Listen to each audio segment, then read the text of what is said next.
I had a feeling from the beginning of the Madeline Soto case that her mother, Jenn Soto, knew more than she was saying. I mean, there were statements going around online that Maddie even told her mother about what had been going on with Steven, but her mother didn't believe her, or just chose to turn a blind eye. Either way, it sickens me. It was her job to protect Madeline. Well, I felt like my gut feeling was totally right when I heard about her blatant lie to police. Surely, she can be charged for lying to them. I feel it's just a matter of time before charges come for Jenn Soto too.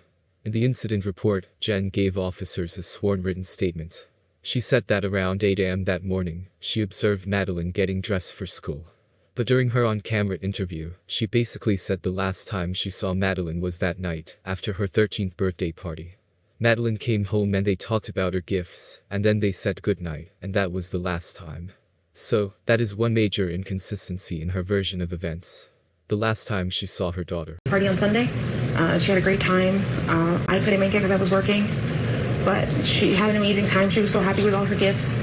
I told her good night, and yeah, that was it. I was the one who took her to school in the morning. That was my partner. Could Jenn have seen Madeline at 8 a.m. that morning? According to law enforcement and what they believe, Madeline was already deceased at that time.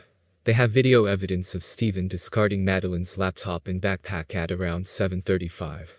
So, I don't think Jenn saw Madeline get ready at all. It doesn't make sense. Our detectives have determined that Madeline was never dropped off on the morning of February 26th near her school. Instead, we believe she was already dead at the time and that Stephen Stearns moved her body in the early morning hours on that day. We have video evidence that shows Stephen Stearns discarding items in a dumpster in that apartment complex in Kissimmee at 7:35 on Monday, February 26. Detectives later recovered Madeline's backpack and her school-issued laptop from that dumpster.